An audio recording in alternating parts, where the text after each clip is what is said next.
aside of the accent as well as the knowledge that he's dropped today. So our next speaker is definitely not a stranger to the ShipItCon stage. Laura Nolan is not only a leading voice in site reliability engineering who understands how to evolve systems in the face of constant change, Laura is a highly accomplished software engineer whose technical expertise and generosity of knowledge has made her a true asset to the tech community. Let me tell you, Laura's talents don't stop at just engineering. She's also a beekeeper. Let's be honest, it does make sense. Whether it's guiding a hive of buzzing bees or navigating a team of buzzing developers, Laura knows how to keep things productive, collaborative, and just a little sweet. So please give her a big warm round of applause for coming on ShipItCon again.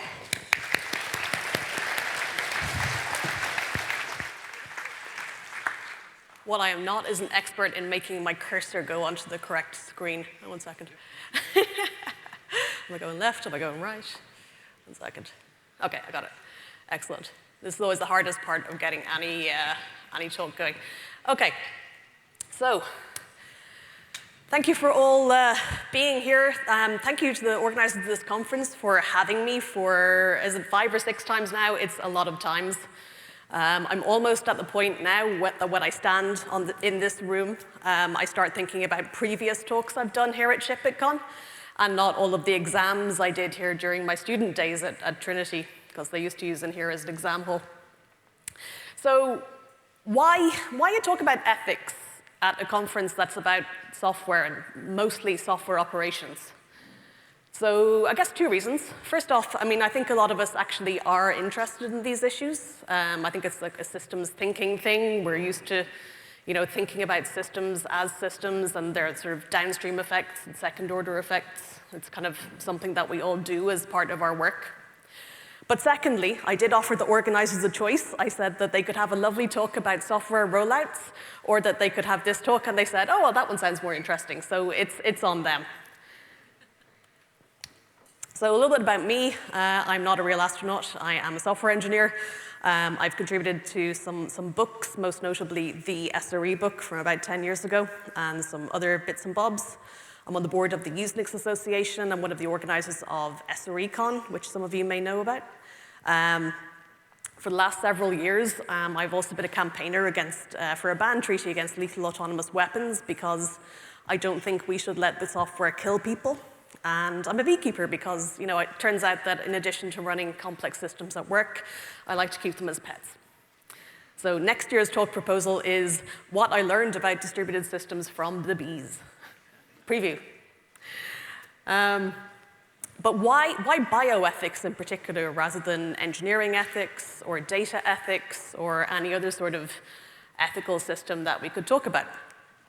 I mean, obviously, I'm a doctor, not an engineer. Nope, wrong way around. But I think that we can learn quite a bit from this field. So, just a little bit as to how I ended up studying bioethics. Something like 8 years ago now, I worked for Google. And some of you may remember a thing called Project Maven that was in the news at the time. Project Maven was where Google thought it would be a good idea to get into a contract with the US Department of Defense to do AI and machine learning analysis of wide area motion imagery. So that's the imagery that they get from flying giant drones over conflict areas. And the system was supposed to pick out points of interest, primarily people, vehicles. In other words, it was fodder for targeting systems. And I was one of the people who was asked to help out with this in quite a tangential way. I was working in the networking side of things at the time, and they said, hey, it would be great if we had air-gapped data centers so that we could run this thing. And I said, what? And many, many things happened after that. I ended up leaving Google, and I ended up enrolled in this course, this MA in ethics up in DCU, and that was sort of one of my ways of processing everything that was going on. Also, at the time, I was very often asked to talk about autonomous weapons and sort of software safety, and I did quite a lot of that around those years and still do occasionally. And so I thought it would be useful to, spend some time thinking deeply about these issues and studying and getting the vocabulary and all that. So then the pandemic happened, and I said, well, I've got time on my hands, no more work travel. No one's asking me to speak at conferences, except it was online. So I said, is there anything to be said for doing another degree? And I also did one on strategic studies. So I was very interested in sort of military ethics. I was very interested in surveillance ethics, all this kind of stuff. And so why bioethics? And the reason was I needed another module to hit my numbers and pass my ethics degree. And I think it was that or business ethics, and bioethics just sounded more fun. But it was my favorite module from the whole course. It was, and I think it's got a lot that it can say to us in tech. So, I mean, what is bioethics? It's anything to do with moral or ethical issues raised by advances in the life sciences. And this is everything from vaccines, cloning, reproductive technologies, things like genetic privacy, the right not to know about particular genetic tests that say, for example, if a close relative is tested as positive for something, things like that.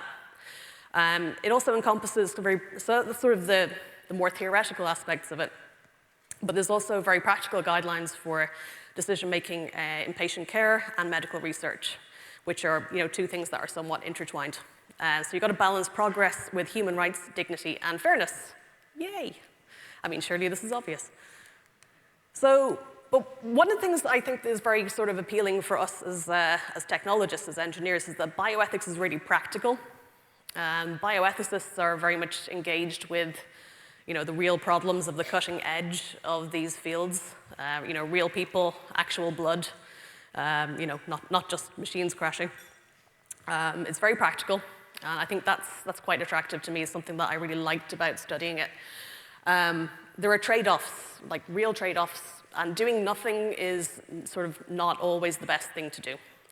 Like, first, do no harm is obviously a principle of medical ethics that goes back to the day, a very long day ago. But it's not always the best thing because, I mean, that restricts progress, that restricts, it takes away the potential of making things better.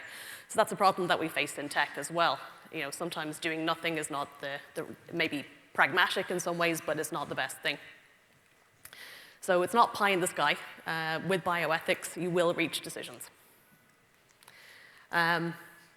Medicine's been around a lot longer than computers. Like, some of these issues are quite old. Some of them are quite new, like I say, the genetic stuff. But doctors and biologists, as we will see, have been causing horrible suffering for a lot longer than we have, even despite the invention of Jira and Microsoft Teams. So, I mean, following on from Jira and Microsoft Teams, bioethics does stem from absolutely abject human suffering. I'm not going to talk a lot of gore in this talk, although you could. Most of us probably think that someone being allowed to die horribly of a perfectly treatable disease would, A, never happen, it has happened, and B, would have nothing to say to us as software engineers, but I think they're wrong. And because there are things that we can potentially learn, I think it would be irresponsible not to look at this field.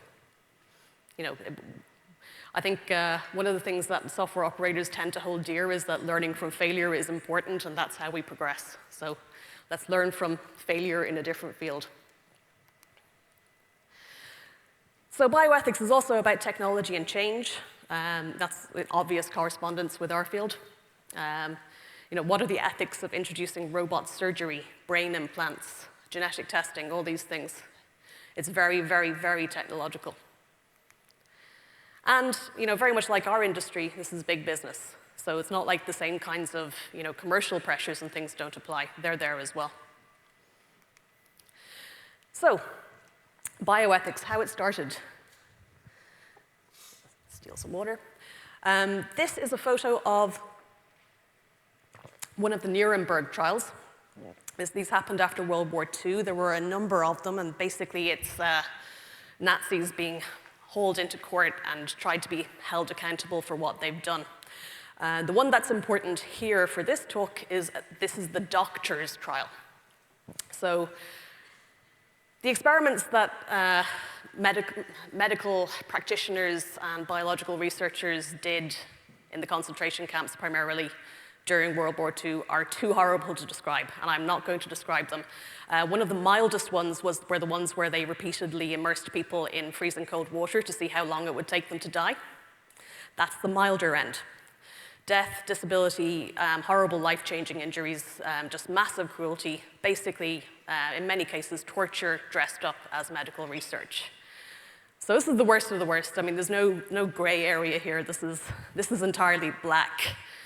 But of course, this is something that shocked the world, and out of it came a thing called the Nuremberg Code, and this is one of the sort of the first codes for medical research ethics or biological research ethics with human subjects, and it established a bunch of core principles that are still around today in kind of modern codes of bioethics. So these are voluntary consent. So the subject must freely consent, full knowledge of the experiment's purpose, duration, risks, potential benefits, and that person has to have the legal capacity to do so. So they're not a child, they're not impaired. There has to be societal benefit.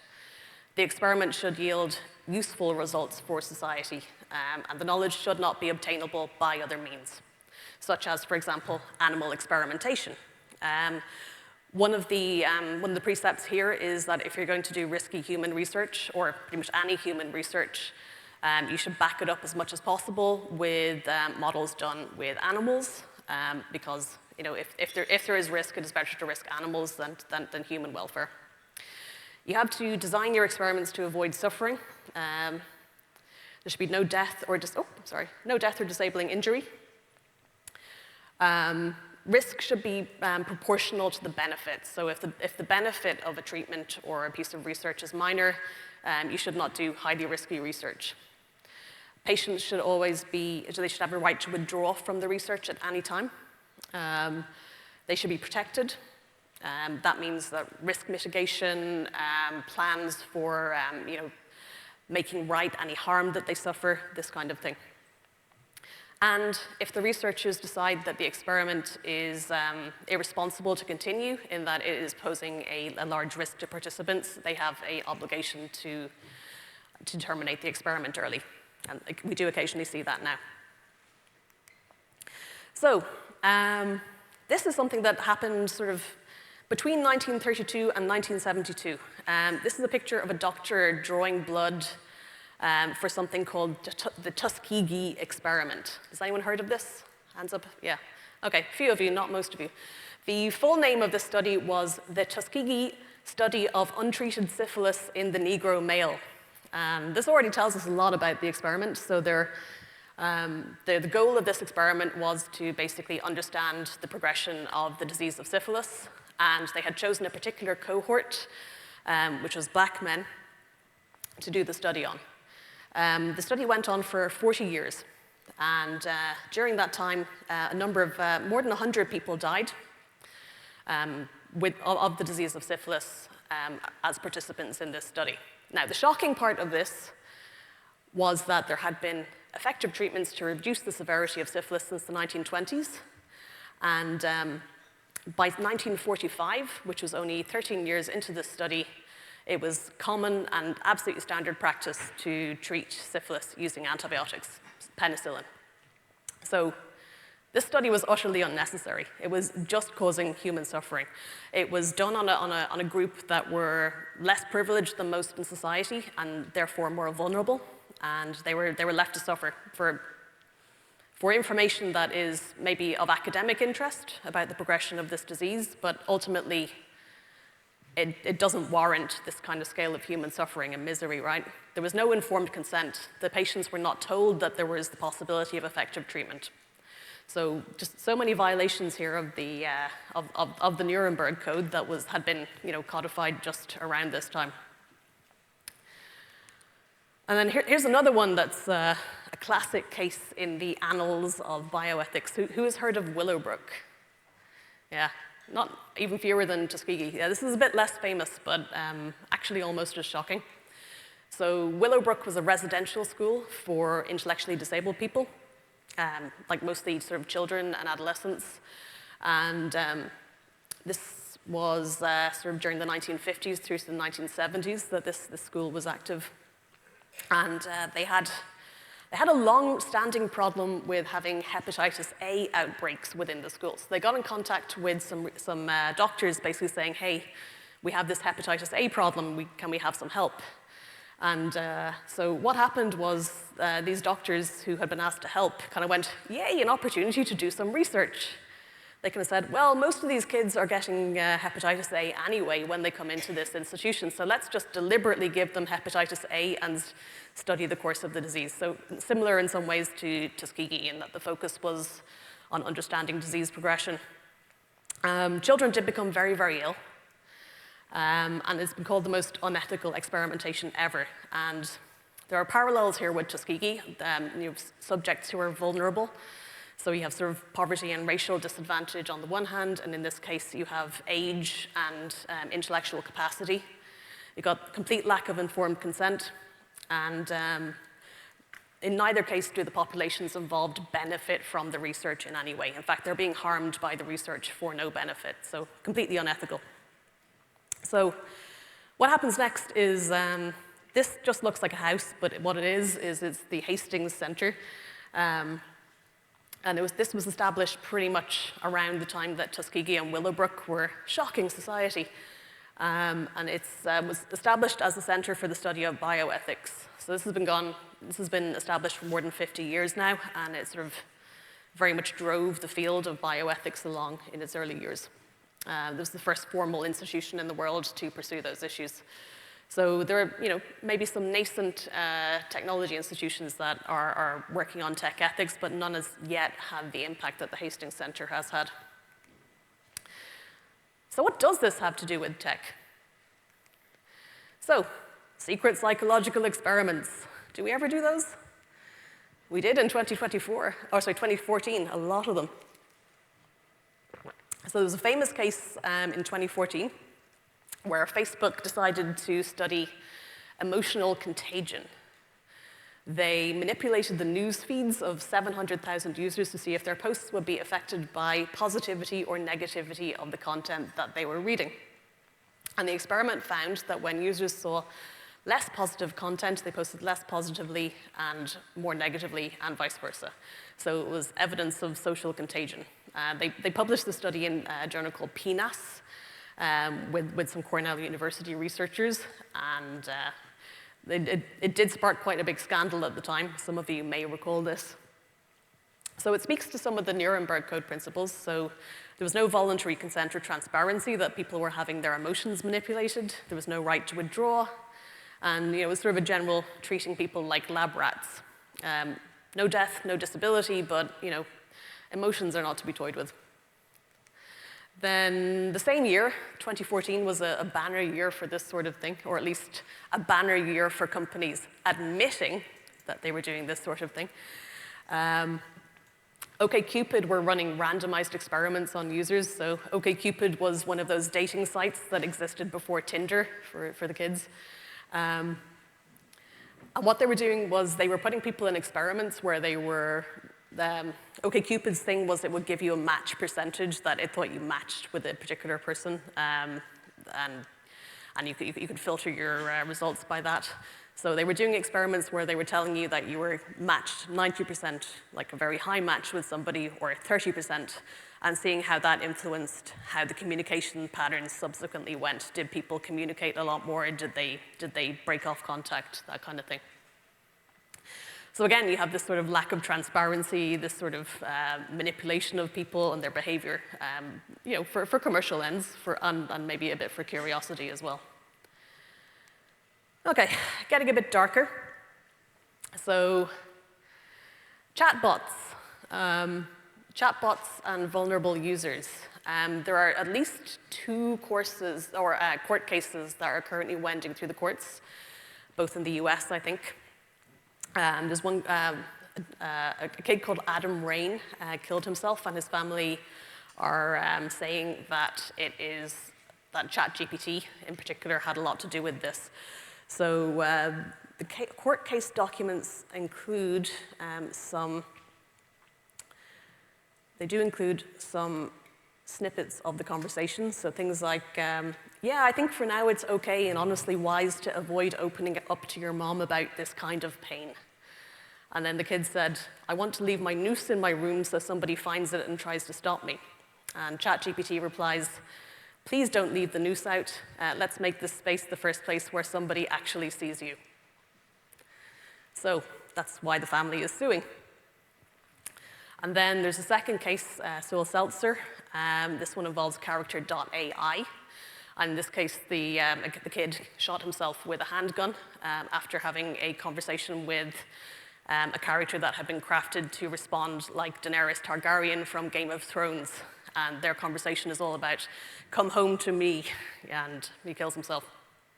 So again, vulnerable users, teens, underage kids, these are vulnerable users by definition. They're going through all the adolescent stuff, and we've sort of just made virtually every teen in the developed world into a lab rat for what is it to give them this virtual friend that's very much geared to pander to them, very different from a real person. What is that doing? Is this responsible? I don't know.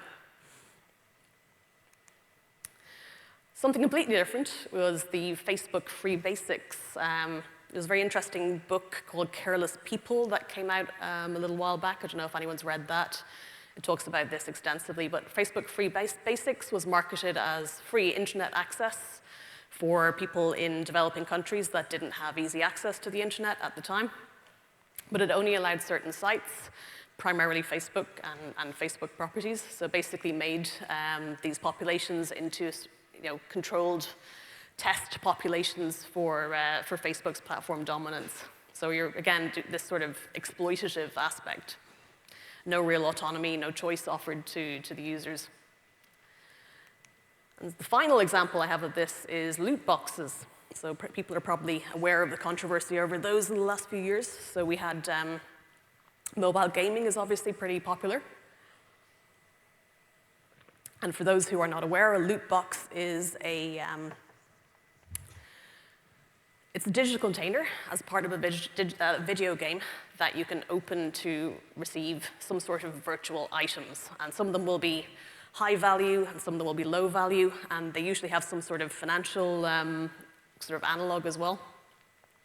So you can acquire loot boxes usually by paying money or by doing very, very time-consuming gameplay and probably watching a bunch of ads. And then the contents are determined by chance. There's been studies that have shown that use of games that involve loot boxes correlate with likelihood to have problem gambling behavior, particularly later in life. So there's this sort of gambling-like mechanic that is really, really problematic. So again, this is something that's sort of been imposed on a population without a lot of thinking about the impact, and it's clearly pretty negative for the people that are being harmed. So one of the key principles of bioethics is minimizing the risk of harm. So risk is never zero, but it is considered appropriate and mandatory to analyze what those risks are and to take steps to reduce as much as practical. So for example, in the case of your chatbots, you could maybe restrict the use of those to over 18s. That would not be unreasonable. I mean, they'll get around it, but at least you could do something, right? So how are we doing that in tech? Or are we doing that in tech? So mentioned Facebook a few minutes ago. This is the Careless People book by Sarah Wynne Williams. She talks about the free basics, and she also talks about the involvement that Facebook had with the Rohingya genocide from a few years back. So scholars, reporters, and the United Nations investigators agree that Facebook played a significant role in that ethnic conflict, which did lead to the death and displacement of hundreds of thousands of people. So Facebook entered the country and quickly dominated the online spaces. Basically, everybody who had the internet was using Facebook products, but they did not have sufficient local language moderators. Their response to things going wrong in Myanmar was absolutely inadequate, and if anyone wants to know more, the book is really good. But this was predictable, and they predicted it internally that these risks existed, and they did nothing about it. They created unacceptable risks, and they failed to minimize them by having appropriate moderation support. Oh, why do I have 2 slides on this? So the other one that, just for balance, I will add is Google+. So some of you may remember Google+, a now obsolete social network. Back in the mid-noughties, Google was trying to sort of, be competition in the social media space to Facebook, and they had created this Google+, which was sort of their version of it. So they automatically created everyone that had a Gmail account got a Google+ profile, and they would add your frequent contacts as your friends. Only a few weeks ago, somebody told me a story of somebody they knew who was forced to move house in a hurry because they had automatically had this Google+ contact added who was their abusive ex-partner. So I've heard several other cases where people inadvertently had data shared through that platform in ways that they did not intend and did not want. So again, this is a result of a company sort of pushing forward with their product goals without considering user risk, predictable user risk. There was no informed consent for how this data was going to be shared. It was just done sort of automatically behind the scenes. So my very, very last mini case study here. Anyone heard of a company called Second Sight and their Argus 2? Okay, a couple of you. So this is a pretty cool technology. This company decided to make effectively artificial eyeballs that could be implanted in the retinas of people who had severe visual impairment, usually completely blind. And they were making these for a number of years, and they installed these implants in upwards of 350 people. A few people had 2 eyes. Most people just had 1 eye fitted. But a few years ago, they decided that their Argus 2 eyeball was deprecated, and they started to focus on making a brain implant instead. And so fast forward a few years, they have this thing effectively in maintenance mode. And then they enter talks with another company to buy them, and to buy them for the brain implant technology. This company that's buying them is not doing any sort of artificial eyeball, and therefore the eyeballs are now obsolete and unsupported. So people literally using these eyeballs have had them just go black in the middle of their day on the subway or wherever, and now have no source of support or fixing or any sort of maintenance for these devices that are implanted into their bodies, which is kind of shocking. I know we've all probably had, some bit of home automation tech that's been bricked, or we've had a Sonos speaker, and we've gone, that's terrible. But imagine if it was your eyes. That's crazy. So Elizabeth M. Ranieris, who is a professional of tech ethics, she said that this is a prime example of our increasing vulnerability in the face of high-tech, smart, and connected devices, which are proliferating in the healthcare and biomedical sectors. And there's no sort of clear right or wrong way around this. We can't mandate that a company has to support an expensive device forever, because where's the money coming from? Any company can go bust. You can start off with the best intentions in the world, and you run out of money 10 years later. But at the very least, there needs to be, I think, a very strong right of repair around these devices. So I think it should be the case, and this I think is something that should apply not only to the eyeballs, but also to your speakers and your artificially intelligent teddy bears. If you're going to build a device that's going to be dependent on some sort of long-term support or some sort of Internet of Things stuff, you've got to publish the specs, publish how to repair it, design the device to be repairable, and open source everything if you go under. I think that's the only way forward, or ideally build it on open protocols from the start. Nobody is probably repairing their own mechanical eyeball, and that is a problem. And I think in an ideal world, we'd see more of this kind of support done by sort of large institutional government programs and less by small startups who don't maybe have the resources to sort of deal with this sort of stuff long term. But there's real ethical dilemmas here. I think in the more traditional tech industry part of the world, how much e-waste is being generated by these devices that exist for a couple of years and then end up bricked. Like I say, I'm not even very big on my house on having smart devices, and we've had a couple that have gone that way. So I knew I'd be running out of time by this point, and I think I am. But I could have made many more slides with many more places where I think that bioethics cases and principles have correspondence with the tech industry.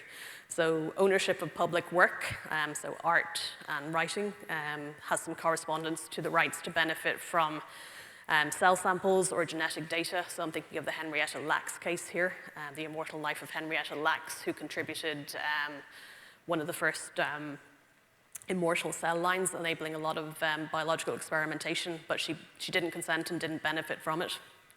Then there's, I think, user profiling, sort of where companies are looking at us and our behavior and inferring things about us, has some correspondences around the issues to genetic privacy, the right not to have your genetics sort of tested and analyzed and having privacy around that. And the impact of social media and AI that we're all going through at the moment maybe has some correspondences to the kind of the societal impact of the way we live now in terms of our diet and eating a lot of junk food, right? I think we could make many more parallels if we really wanted to. But it's time to sum up and let you all eat your lunch. So what can we take away from bioethics? Firstly is informed consent and autonomy. I think that people must know if they're part of an algorithmic experiment or subject to profiling or any sort of algorithmic testing or evaluation, and you should have a choice to opt out of it. We should have informed consent on how our data is used and how it's shared. And those of us sitting in infrastructure, we know where that lives and we know what's being done with it. Then there's the issues around data harvesting, AI personalization. There should be transparency and consent around there, not manipulation. Dark patterns, so where user interfaces are trying to fool us into doing things, manipulation, and terms and conditions that are so long that nobody ever reads them. Nobody is reading 6 pages of terms and conditions when they install something, and that is just not the right way to do informed consent. Like, there should be a clear and accurate, concise summary provided. There is typically not. And this is not always cut and dried, but we should try very hard to do no harm. We can't achieve that because everything's a trade-off. Like I say, even with the second site, Argus, there's not a clear sort of right answer there in terms of obsolescence versus not developing something. But we should try to maximize benefit while minimizing the risks of harms to people, physical, psychological, social. We should prevent harms like radicalization or discrimination or exploitation caused particularly by recommender systems, which do boost this sort of content, or kind of AI biases. We've seen many cases of that. And we should be considering justice and protection of the vulnerable. So we shouldn't be introducing gambling by the back door. We shouldn't be trialing technologies in less developed parts of the world. We shouldn't be doing these as sort of test beds. And we should be supporting users and employees who have been harmed by our systems. I'm thinking about things like moderators here who have been forced to view unpleasant content as part of their jobs. So, hat tip here to Joan O'Callaghan this is just wishes, ponies, dreams. This is Joan O'Callaghan's catchphrase. She has a whole section in her post-mortem templates for this, I believe. So maybe it is a dream, maybe it's not. And we don't live in a perfect world, and we're never going to live in a perfect world. And despite a lot of history with these kinds of bioethical practices in medicine and research, they have not prevented all the abuses. Abuses still occur. Suboptimal things occur in medicine and medical research all the time. But at least there is a vocabulary around it and a sort of agreed set of, a North Star, as we would mostly term it in our charters. There's an agreed set of standards for what they should be aiming for. We don't have that. I think we could.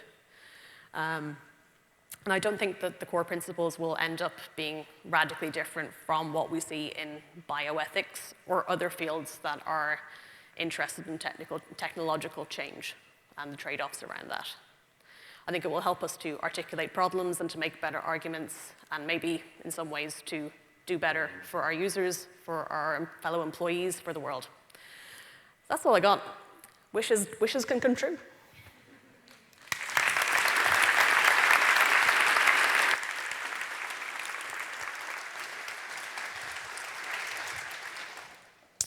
Okay, guys, so we're coming up to having a lunch break, so you're definitely going to need the sustenance to get you through the rest of the day. But before Laura, can we just give her one big round of applause, because that was amazing. So we are going to break for lunch. Make sure that you make your squishy badge. Make sure you post a postcard, enter the raffle. We do have prizes at the end of the day, so do not miss out. Get acquainted with each other, get some food into you, and get your energies back up for the rest of the afternoon. Okay, thanks guys. See you at 2 o'clock.